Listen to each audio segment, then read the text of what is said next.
I just want to be honest, transparent, because that's who I am. If any of you have started following me on Facebook after watching my story, my journey of deconversion on YouTube, I want you to hear my heart and not just see the snippets of pain that I've been sharing. I'm going through an extremely painful time in my life, and I'm doing that without a mask or cushion of Christianity. I was thinking a lot about how Christianity, religion, like shields us from reality, right? We create this common enemy that we fight together, and he's essentially to blame for our mishappenings and things that go wrong. And if we could just defeat the devil within us and within the world through this great, amazing power of God, then we can be saved from these horrific things. And when we can't be, because I'm not exactly sure why yet, but when we can't be, it's okay, because it's God's will.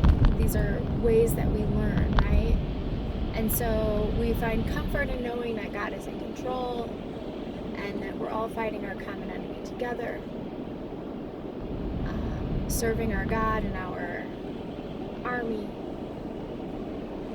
What happened during my deconstruction was, first, I found a lot of peace, actually, and freedom. Beautiful freedom. And I actually got just a little bit of joy there, thinking about it again. Right now I'm going through a really depressing time, because that's reality, right? Like, that's real life. We face hard shit. Hard fucking shit. And we can't just pray for peace during that time. No, we face our shit. We actually have to face it.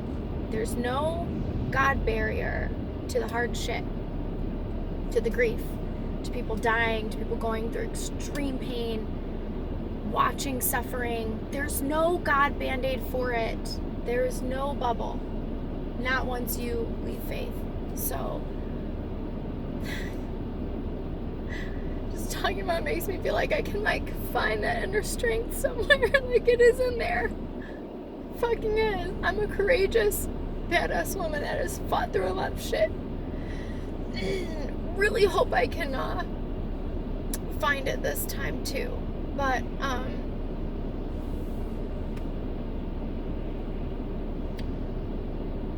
I'm going through some shit, and it's not about becoming an atheist or wishing I had God or anything like that. I'm going through a hard time in my life, and I have been for quite some time. Deconstruction was really hard.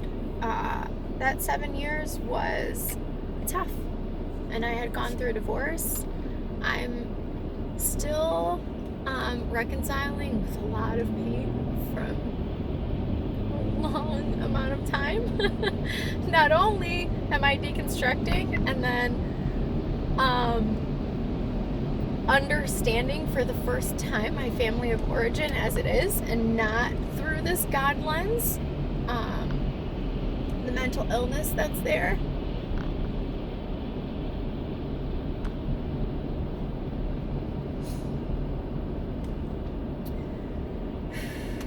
But I also came out of a marriage that ended in physical abuse. A scar on my brow and my chin. And I recently got into my chart, where I saw for the first time my CT scans and those things, where my face was swollen on the scan, but luckily there was no orbital damage to the bone, and where it was documented that I was assaulted, even though I never said that I was. I said it was an accident. It was an accident.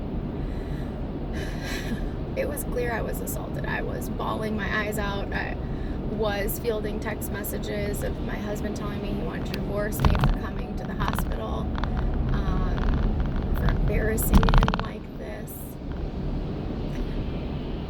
You don't want to know about all that, because that was something I haven't even healed from yet.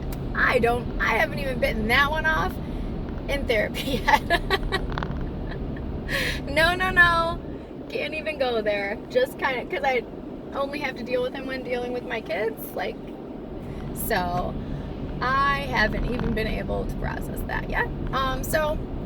Okay, that's all happening during my deconstruction, etc. I don't want this to take forever, and I'm so sorry that I'm already kind of taking a long time to share some things. Okay. My dad is a little bit of a timeline. So, 5 years ago, so the assault thing, that happens. Gosh, that happens 8 years ago. So I guess my dad's heart surgery, he had a quadruple bypass, was shortly after that. So a year after that, so I want to say that was 6 years ago. And then I find out that my dad has pulmonary fibrosis the following year. I've met a new person. We're getting married. My dad is able to walk me down the aisle. He has to take his oxygen off because he wants to do it without it. And we're just hoping for transplant for him, but it comes out of nowhere. It's idiopathic, so we don't know why my dad got pulmonary fibrosis to the extent that he needed new lungs. He almost dies so many times, and he has to literally do so many things just to be able to get the transplant, because he also has diabetes, and then he just had a heart surgery the year before. But he's 57 now, so he was only 52 years old, and he's a young man, so they're gotta try, right? So kind of against all odds, my dad ends up getting a lung transplant, but because of all the other medical conditions, he actually doesn't recover well. He's in the hospital for 11 months, 10 of those months in ICU, and then he goes to a rehab facility that he lived in for 6 weeks, just to walk again and stuff. And he still barely does that. Alright, so I'm married, I have another baby, I'm really haven't processed all of this stuff. My dad kind of finally gets out of ICU.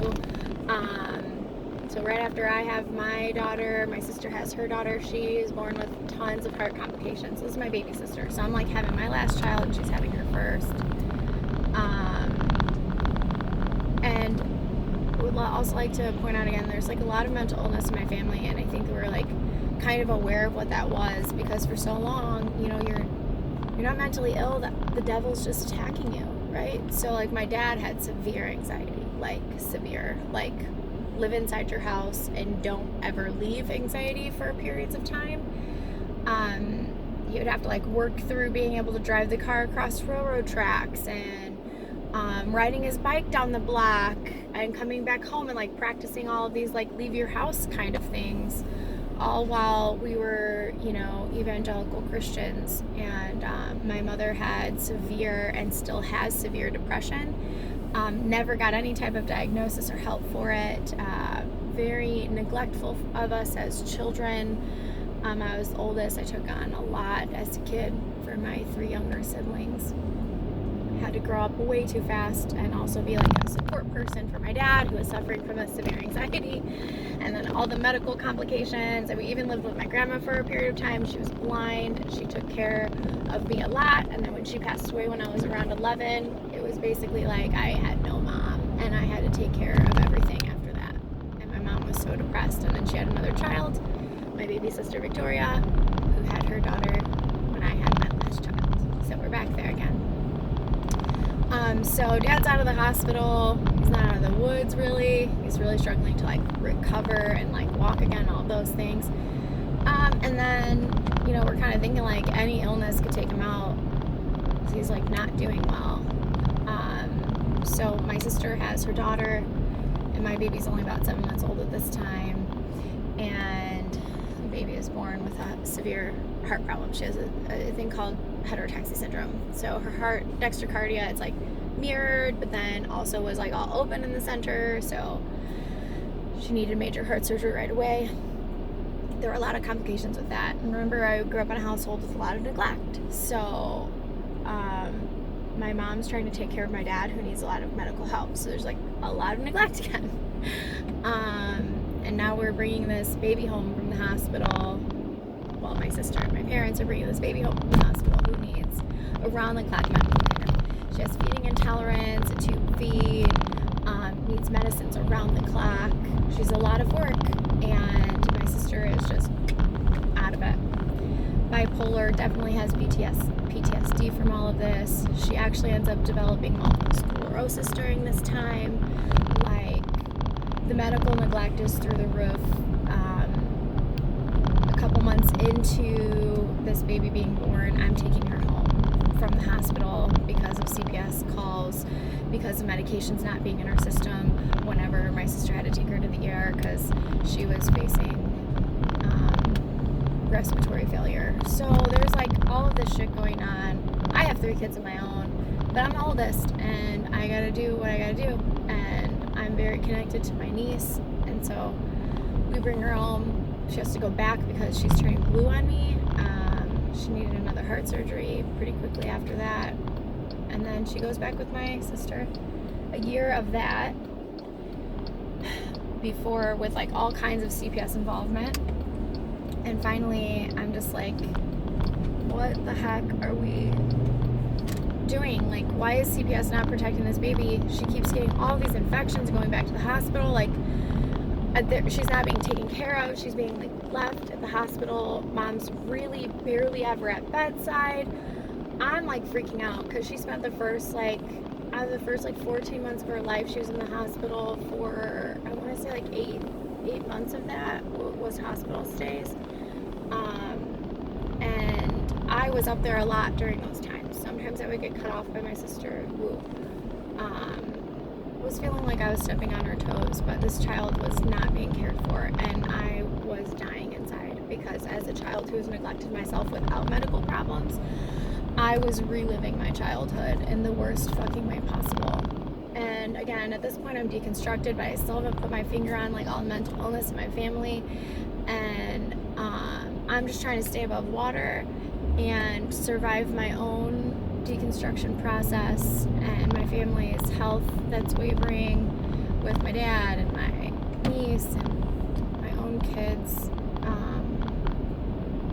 and my own trauma, you know, leaving an abusive marriage and then Christianity. It was just a lot going on. And so we get to the point where the CPS is finally like involved. I have to take the child in for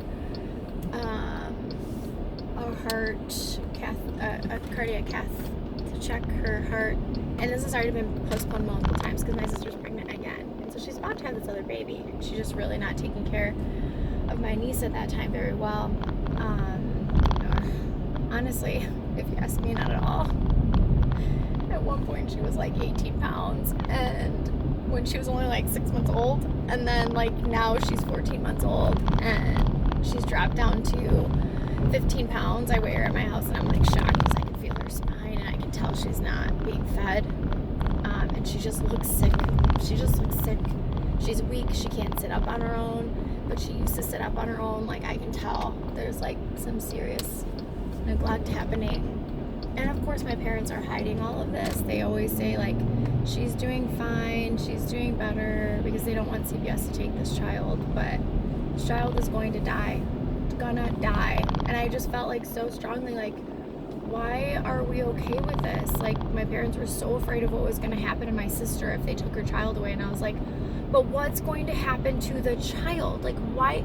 But it's like, this to my parents, this is their child. Like, they couldn't hurt her like that. And I couldn't handle this anymore. I'm so sick of praying and asking God, and God's doing all these amazing things, and he's changing Victoria, and things are getting better, because they weren't getting better. There was drug addiction, there was all this shit going on. I was so done with all of it. And then another baby is coming into the picture, and when she also neglected that child who was healthy for 3 weeks, that was it. It was like, come on guys, can you see this now? I got my niece 2 years ago. Finally, CPS, the doctor wrote a letter and was like, this child is not being fed. Like, and it was finally like, finally, we have like some solid evidence. Like, let's do something about it. So for a whole year, they allowed her to try to get her back and stuff, but she wasn't particularly compliant, and eventually we got to adopt my niece. But it's been really hard, because it's hard to reconcile the amount of neglect that was not only allowed but supported by my parents, hidden by them. And then my dad, he's not taking care of himself, and so he's got COVID in the hospital right now, and I'm pulling up to the hospital now to come see him. And he's got, like, all of his organs are failing. He's barely holding on. Everybody's praying for a miracle except for me. I'm leaning in the science, though, and the science says he could definitely make it through this. It's just a very slim chance. It's just one of those things where I was just reconciling all of the pain that I've been through as a kid, and understanding the mental illness that was covered up. And then my dad gets really sick, and like, my anger toward him and my mom, I'm trying to like put it on the back burner, you know, because we're going through something as a family right now, and I can have time to be angry later. But I feel like that's like been my whole life, right? I have to take care of everybody. So like, I don't get to be angry. I don't get to be sad. I don't get to be pissed the fuck off that I was neglected and hurt, because I've got to do something. I have to put my big girl panties on and take care of the people in my family that need me. So I like don't ever just get to be, God, I never even got to be a fucking kid. Just didn't get to be a kid. I didn't get to be a child. I didn't get to be a baby who needed her mother. But, God damn it, through all of this, it's like, I am always like in danger of losing my dad. So I don't ever get to like really process what pain he put me through too, because I was a daddy's girl so much. He was my world. But you know, when I wasn't living like he wanted me to, or I ran off and got married and he didn't agree, like, there was a lot of damage in our relationship, because my daddy loved me so much when I was being exactly what he wanted me to be, and it's not like he stopped loving me when I wasn't being what he wanted to be, but he sure as hell didn't appreciate me not reflecting him. I don't think that my dad is like a full-blown narcissist or anything like that, but there's a lot of selfishness there and narcissistic tendencies, and I was processing a lot of that when my dad got sick this time. And it's so hard, because like, I have to stop, because the guilt that I feel, because I don't want to be feeling all of those hurtful, bad feelings about my family while we're going through this. But when do I get to feel these things? Because I feel like family tragedy is just like my life. Like, I never get to recover from any of it. I just have to keep surviving. And I don't know when I get to actually have peace. So I also want to say that my niece is doing amazing. My daughter, Beatrix. She is... It's so hard, because I want to be really honest too, because it's really fucking hard. It's so hard. I didn't have 4 kids of my own, I had 3. And then I got a 4th who had medical complications and needed round-the-clock therapies and feedings. And I mean, I got her off of her tube feeds and I got her G-tube out of her stomach. Like, we rocked this shit. I worked so fucking hard to get her healthy. Part of me just had to prove that she was really okay and that, like, if she hadn't been neglected, she really would have been all right. And I did. Definitely fucking showed that. She could have been so much stronger and healthier so much earlier on. But I also did it, obviously, for her. Like, I couldn't see her in neglected pain like that, and it's something that I experienced. So I like couldn't abandon her because it would have been like abandoning myself as a kid. I've spent my whole life just being for everybody else what nobody was for me, and I just don't feel loved at this point in my life. I feel needed, and it's really hard to process that. So if you're seeing my stuff and you're seeing a lot of sadness right now, it's because probably for the first time in my life I'm actually processing my trauma instead of praying it away. And there's so much of it that I didn't know was there. It's extensive and it's deep and it's taking a lot of work. And even though there is joy in this deconstruction and I felt so amazing getting out, there is a part of me that's like, you know what, when this life is over, that's it. So I have like this piece about death and the things that are probably too much peace about death, because if I didn't have so many people to take care of, I probably just wouldn't be here anymore. If I wouldn't be letting down everybody that I love by leaving, I wouldn't want to work on this pain anymore, because it's really bad. It's really bad. My husband can tell me every day he loves me, and I don't believe it. I literally feel like telling him he's a liar because I just don't believe it. Every time I just feel like he's like faking me out. I only receive love from my kids by being there for them. When they tell me they love me, I think hopefully forever, but I'm pretty sure like I'm gonna make some mistakes and then you're gonna hate me. There's just something in me that doesn't feel lovable. And I know a lot of that is religious trauma and my mom's neglect, because we were taught that like we're born sinners, and it's like I know that that's not true logically, but my brain, who has lived like that for so long, can't really change that. I can't change that yet.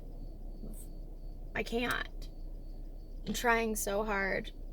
And I took a little break from therapy because I was working on like marriage counseling with my husband, working on some communication stuff and like some of this deep pain that I have that's not healed, so that I can receive love from him.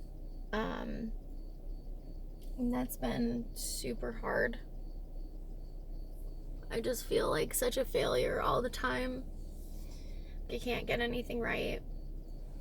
I also have, like, even outside of, I have a hard time admitting that I have mental illness or that there's things going on with me that I can't fix for myself.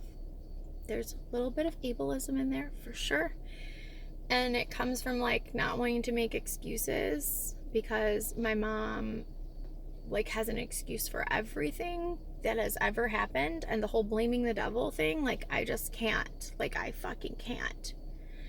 I can reason things and I like know that there are reasons, you know, like I know my mom neglected me because she had severe depression. Like I understand that logically, and I want her to get better, and I can forgive her because of understanding that, right? Like logically I can understand that.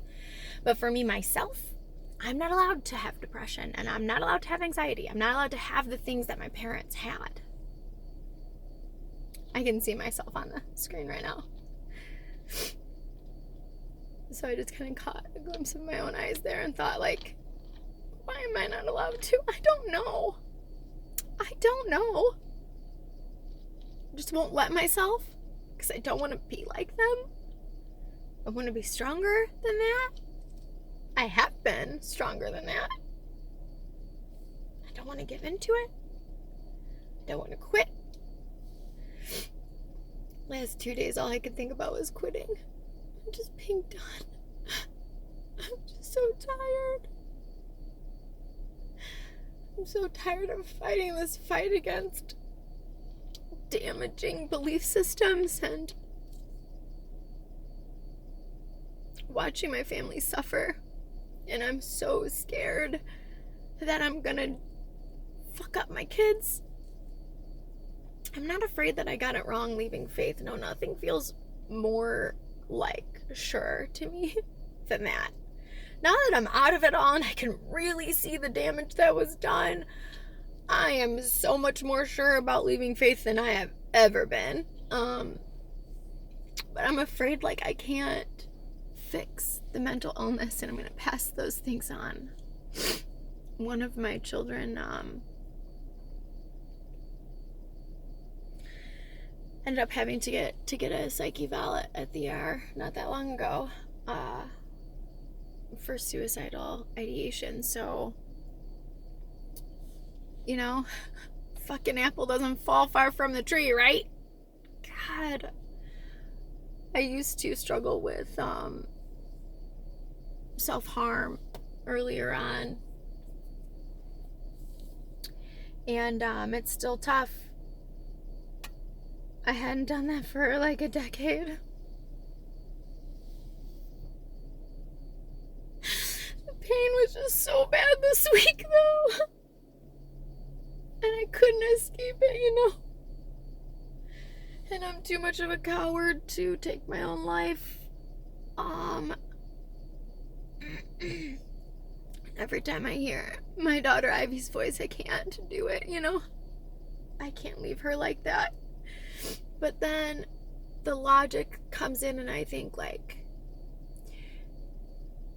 if I'm gone, maybe if it's an accident or something, but it happens and I'm gone, maybe they'll all be better off. Like, isn't that what everybody who thinks about suicide thinks? Maybe it'll be better, because if I leave, then maybe I won't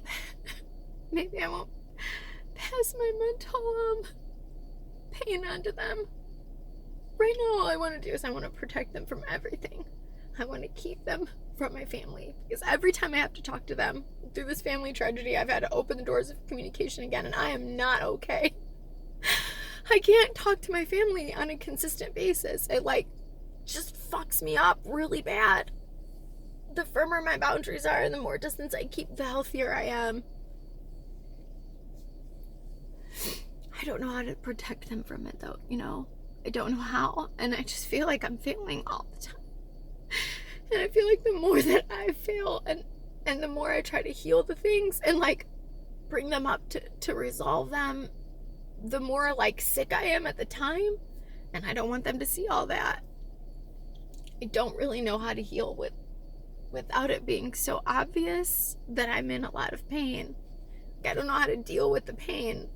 Like, I don't know how to heal myself. I don't have some religious thing that I'm plugging into to fix all my boo-boos. It's work. It's fucking work. And I just kept thinking, like, what's worse? Me not being here? Maybe they'll find a better mommy. I don't know. Or me not getting better.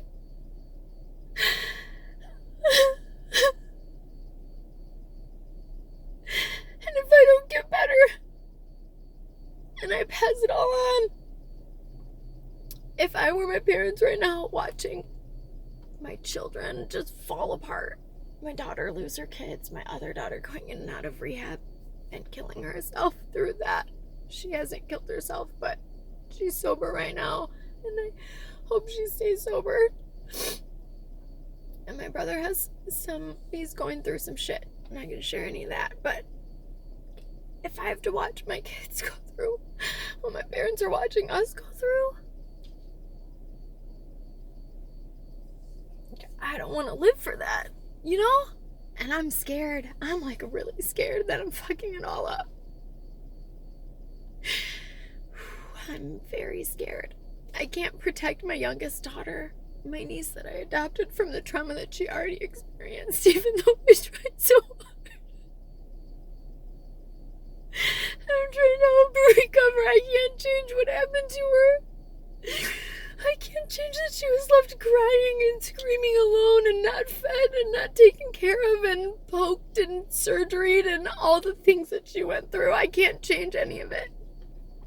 And the fact that she's going to continue to have those medical traumas as she goes through multiple heart surgeries throughout her life. Like, I can't take any of that away. And I don't know if she's going to be okay, and I don't know if I can handle if she's not okay. Like, if she's not mentally okay, if she doesn't have a full, happy life. I just want my family to have a full, happy life. And I don't want them to have the pain that I have all the time. I don't want them to have the pain that I have. I don't want them to even know how bad it is. I just want to protect my babies. I just kept thinking, like, I could finally have peace. I could finally have peace if I was gone. Like, I could just finally rest for the first time in my life. I could rest. I'm okay right now, and I'm being honest with my husband and stuff, and all of you, about what I'm experiencing mentally right now. I know that I'm known for my vulnerability and stuff. It's scary to share these things, but I also feel like this is what I'm going through, and it doesn't make me a failure as an atheist to not be able to find some kind of amazing thing to hold on to. But I'm gonna do my best to keep healing for my kids and for myself, because I am still living this life. And everything I do impacts them, but I also deserve to be happy and to find peace and healing in this life, not after. We just can't control these tragedies, you know? Like, I feel like if something else happens in my family, like, I don't know. I don't know what more I can handle. I really don't. If you've stuck with me this far, thank you. I appreciate you. There will be more to come. I will try to keep you updated. Keep my family in your thoughts.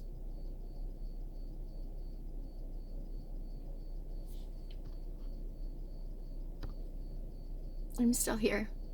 I'm gonna stay here. I am. I'm tougher than that. I'm gonna figure it out.